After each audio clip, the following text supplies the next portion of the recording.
Hello buddies, जय हिंद सभी को। सो आज की जो हमारी सीरीज़ होने वाली है एच सीरीज़ 4, जिसका नेम है क्रिया और क्रिया के प्रकार। आज हम पढ़ेंगे क्रिया। क्रिया मतलब वर्ब, जो हमने इंग्लिश में भी स्पॉटिंग एड्स में पढ़ी थी। सो let's move on next slide. जो हमारा आज का टॉपिक है वो क्रिया।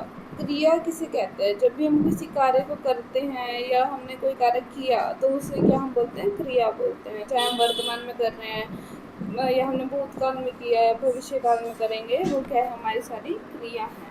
तो जैसे खाना पीना, लिखना, दौड़ना इत्यादि, ये सब क्या हमारी क्रिया है, चाहे वो किसी भी रूप में हो रही हो। ठीक है।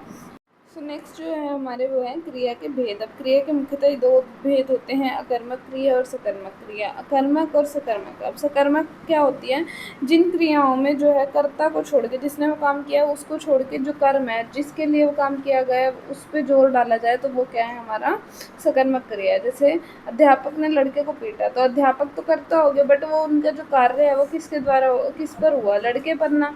तो वो क्या है? हमारा सकर्मक क्रिया हुआ, मतलब कि कर्म है वो हमारा। ठीक है। तो कर्म पर जब जोर पड़ता है तो उसे हम सकर्मक क्रिया कहते हैं। अकर्मक क्रिया में इसका उल्टा हो जाता है। जब हम किसी भी कर्ता पर उसका जोर पड़ता है, कर्म पर उसका जोर नहीं पड़ता, तो उसे हम क्या बोलते हैं? अकर्मक क्रिया। ठीक है। जैसे विद्यार्थी पढ़ता है, इस वाक्य में जो पढ़ना शब्द है वो करता है। ठीक है। और इसे वाक्य में अकर्मक क्रिया है, वाक्य जो है वह कर्मक क्रिया में है। अब उसके बाद कहता है कि जैसे कि अब हम उभयविध क्रिया कहते हैं। किसे कहते हैं उभयविध क्रिया? जिनमें धातुओं का प्रयोग किया जाता है, ना शब्द का प्रयोग किया जाता है। जैसे राहुल ने रोटी खाई। इस वाक्य में कर्म एक ही है, किंतु मैं लड़के को गणित पढ़ाता हूँ, इस वाक्य में दो है, मैं और लड़का। तो जहाँ पे दो आ जाए उसे हम क्या बोलते हैं? द्विकर्मीय, द्विकर्मक क्रिया। ठीक है।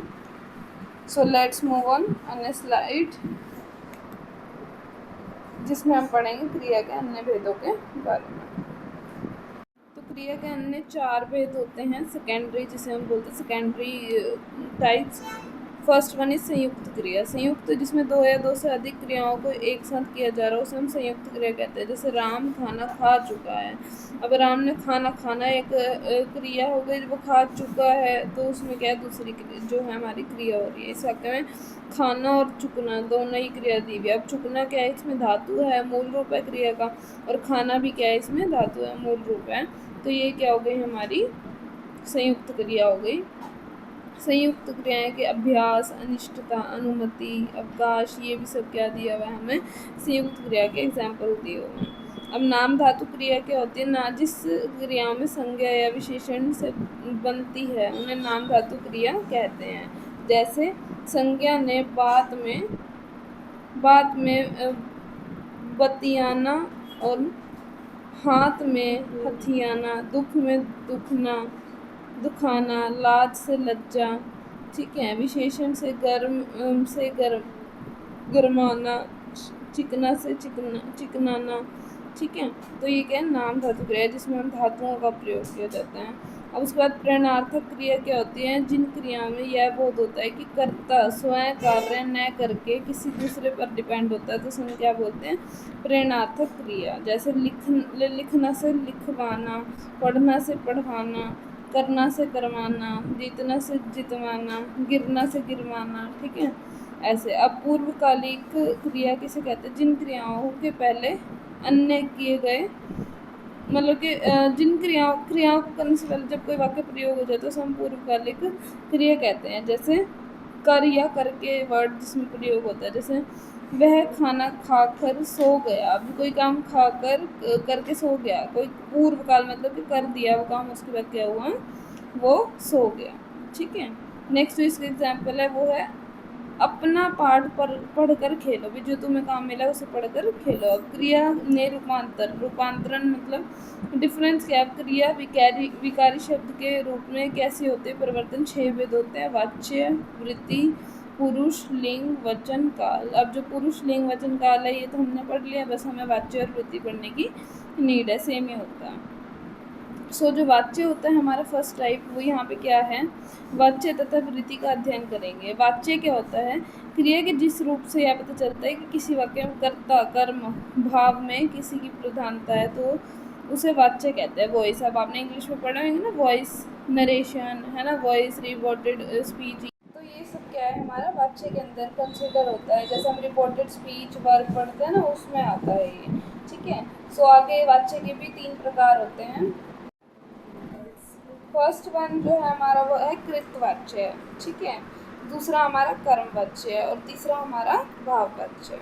तो पहले हम कृतवाच्य के बारे में पढ़ेंगे। कृतवाच्य क्रिया किसे कहते हैं? जिसमें कर्ता की प्रधानता, जो कार्य कर रहा है उसकी प्रधानता होती है, तो उसे हम बोलते हैं कृतवाच्य। उसे हम इंग्लिश में एक्टिव वॉइस भी बोलते हैं। मैंने इसलिए साथ साथ मेंशन किया है आपको। अब आगे कहते हैं कि इस वाक्य में किसी के लिंग और वचन के कर्ता के अनुसार होता है। जैसे राम पत्र लिखता है, राम क्या है, अब इसमें मेन है ना, कर्ता है राम। दूसरा है जैसे रीता पत्र लिखती है, अब रीता क्या है, इसमें हमारी कर्तावाच्य है, कृतवाच्य है, ठीक है, जो कर्ता है। अब इन वाक्यों में भी कर्ता की प्रधानता और क्रिया लिंग के अनुसार होती है। कृतवाच्य सकर्मक में भी वाक्य होते हैं और अकर्मक क्रिया में भी होते हैं। कृत में दोनों प्रकार के वाक्यों का हम प्रयोग करते हैं। सकर्मक जैसे गोपाल पुस्तक पढ़ता है, और अकर्मक जैसे बालक सोता है। अब बालक तो कोई स्पेसिफिक नहीं है ना, सभी बालक छोटे जो हैं वो बालक ही बोलते हैं मैंने, तो वो कैसे होता है। अब ये है कर्मवाच्य, दूसरा जो हमारा है कर्मवाच्य क्रिया किसे कहते हैं? जिसमें कर्म की प्रधानता होती है, कर्ता की नहीं। जैसे वही था ना हमारे पास पहले एग्जाम्पल कि अध्यापक ने बच्चे को पीटा, है ना, अध्यापक के द्वारा बच्चे को पीटा गया। तो इसमें क्या हो रहा था कि अध्यापक जो था वो कर्ता थे और जो बच्चा था वो क्या था, कर्म था। तो इसी में क्या लिख रहा है, राम से पत्र लिखा जाता है, ठीक है। तो राम क्या है, इसमें कर्ता है, और पत्र क्या है, इसमें लिखना, ठीक है। तो ये कर्म क्या है, मतलब पत्र है हमारा, तो कर्म हमारा क्या हो जाएगा यहाँ पे, कर्म वाच्य में आएगा। तो थर्ड जो है हमारा वो है भाववाच्य क्रिया। भाववाचक क्रिया क्या होती है? जिसमें हमारी भावों की प्रधानता होती है। जैसे भाववाचक संज्ञा होती है ना, वैसे ही अब इसमें अकर्मक वाक्य भी प्रयुक्त होता है। जैसे गाना गाया गया, अब गाना नहीं गाया नहीं जाता। अब गाना किसी से गाया नहीं जाता या कुछ भी गाया नहीं जाता, तो वो क्या है, भाव है ना हमारा। बैठा नहीं जाता, अब ये भी भाव है। किसी से बोला नहीं जाता, वो भी भाव है। तो इन वाक्यों में हमारी भावों की प्रधानता होती है, और ये वाक्य जो होते हैं वो भाववाचक वाक्य कहलाते हैं। नेक्स्ट जो हमारा टॉपिक है वो है वृत्ति क्रियार्थ, जिसे हम बोलते हैं। क्रिया के जिस रूप से वक्ता के भावों को बोध कराते हैं उसे हम क्या बोलते हैं, वृत्ति बोलते हैं, वृत्त कहते हैं। इसके 6 रूप होते हैं। अब अगर आप इसे पढ़ना चाहते हैं फर्दर तो मैं आपको एक स्लाइड में इसे शो कर देती हूँ, आप इसे रीड कर सकते हैं। बाकी जो इतना ये है वृत्त जो क्रियार्थ है हमारा इतना यूज़ नहीं होता है, सो आप इसे छोड़ भी सकते हैं। वो टॉपिक्स पे जोड़ दीजिए जिनसे आपका स्कोर बन रहा हो। Okay, so let's move on next slide. So ये जो हमारे वृत्ति क्रियार्थ के 6 भेद आपको मेरी स्क्रीन पर देखने को मिल रहे होंगे, ठीक है। निश्चयार्थी क्रिया, उसके बाद अज्ञात क्रिया, ठीक है। लेट्स 3 4 5 जो 6 हमारे सारे नंबर हैं वो क्या है, हमारी क्रियाएं दी हुई हैं। 6 का एग्जाम्पल लास्ट में ऐड किया हुआ है, और मैं इसकी प्रैक्टिस शीट आपको मेरी पोस्ट पे देखने को मिल जाएगी। सो आज के लिए इतना ही। ओके, जय हिंद। Don't forget to like, subscribe and share my channel.